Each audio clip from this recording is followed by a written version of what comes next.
Hello WhatsApp guys, আজকে আমরা চলে এসেছি আরও একটি নতুন ভিডিও নিয়ে। আজকে আমরা চলে এসেছি চামারি ফতেপুর এবং কি আমরা খেজুরের রস খেতে চলে এসেছি অনেকে মিলে। তো দেখতেই পাচ্ছেন এখান থেকে কিন্তু খেজুরের রস বেয়ে বেয়ে পড়ছে। তো যারা অথেন্টিক ও পিওর খেজুরের রস খেতে চান কোনো ভেজাল ছাড়া, তারা কিন্তু চলে আসবেন চামারি ফতেপুর। সকালবেলা আমরা কিন্তু ভোর 5টার সময় এখানে এসে উপস্থিত হই এবং কি খেজুরের রস খাই। এখানে খেজুরের রস হচ্ছে 100 টাকা লিটার। আপনি খেতেও পারবেন এবং কি বাসার জন্য নিয়ে যেতেও পারবেন। দেখেন আমরাও কিন্তু অনেকগুলো খেয়েছি এবং কি বাসার জন্য নিয়ে যাচ্ছি। তাহলে চলুন এখানে কিভাবে আসতে হয় বিস্তারিত জেনে নেওয়া যাক। আমরা ভোর 4:30 রওনা হই ঢাকা টাঙ্গাইল রোড ধরে। প্রথমে পাকুল্লা আসি সিএনজি স্ট্যান্ডে। আপনারা যারা কালিয়াকুর বা টাঙ্গাইল থেকে আসবেন তারা সরাসরি পাকুল্লা সিএনজি স্ট্যান্ডে আসবেন। এরপর পাকুল্লা টু লাউহাটি রোড ধরে পাঁচচামারি পল্টনে আসবেন। সেখান থেকে চামারি ফতেপুর হাই স্কুলের পিছনের রাস্তায় চলে আসবেন, আর এখানেই দেখতে পাবেন রসের মেলা। ঠিক 5টার সময় আমরা সেই গাছের নিচে গিয়ে পৌঁছাই এবং কি গাছিকে দেখতে পাই সে রস পেরে নিচে নামাচ্ছে। তো এরপরে আমরা এখান থেকে রস সংগ্রহ করে রস খাবো এবং কি সবার জন্য রস নিয়ে আসব।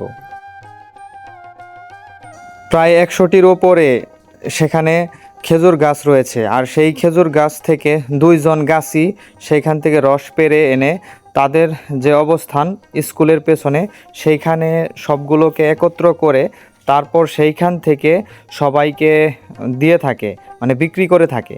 কেউ যদি গ্লাস প্রতি খেতে চায় তাহলে 1 গ্লাস 20 টাকা, কেউ যদি লিটার করে নিয়ে আসতে চায় তাহলে 1 লিটারের দাম হচ্ছে 100 টাকা। দেখতে পাচ্ছেন সাইকেল করে তারা কিন্তু রস সংগ্রহ করে নিয়ে আসলো মেন জায়গাতে। এখান থেকে কিছুক্ষণ পরেই সবাইকে রস বিতরণ করা হবে। তো সবাই অধীর আগ্রহে অপেক্ষা করতেছে এই শীতের মধ্যে। সবাই দূর দূরান্ত থেকে এখানে চলে এসেছে রস খাওয়ার জন্য।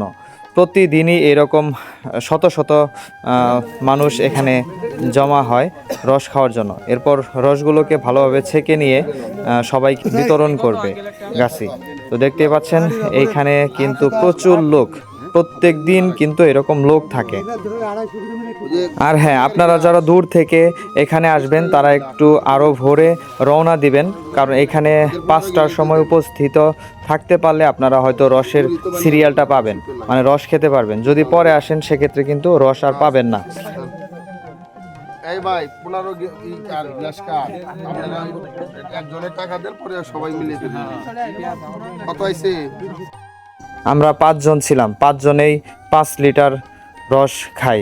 রস কিন্তু খুবই সুস্বাদু। যারা এরকম টাটকা মানে সুস্বাদু রস খেতে চান তারা এখানে চলে আসতে পারেন সকাল সকাল এবং কি একদম অথেন্টিক রস খেতে পারবেন এখানে আসলে। তো সবাই আমরা খেয়ে নিচ্ছি আমাদের সেই কাঙ্ক্ষিত রস, যার জন্য এতটা পরিশ্রম সকালে উঠে আসা। আপনাদের যদি কোনো পরিচিত লোক থাকে এখানে তাহলে অবশ্যই ফোন করে আগে থেকে শিওর হয়ে আসবেন ওই দিন কি রস পাওয়া যাবে কি না এরকম। আর যারা যারা বাসায় নিয়ে যেতে চান তারা অবশ্যই বোতল বা কোনো রকম বয়ম নিয়ে আসতে পারেন বাসায় নেওয়ার জন্য। এখানে কিন্তু কোনো প্রকার বোতল পাওয়া যায় না। এই সকল গাছ থেকেই কিন্তু গাছিরা রস সংগ্রহ করে নিয়ে থাকে এবং সেই রসগুলাই কিন্তু আমরা খাচ্ছিলাম এবং কি নিচ্ছিলাম। তো সবাইকে ভিডিওটি দেখার জন্য অসংখ্য ধন্যবাদ। আবারও দেখা হবে নেক্সট কোনো ভিডিওতে। সে পর্যন্ত ভালো থাকবেন, সুস্থ থাকবেন।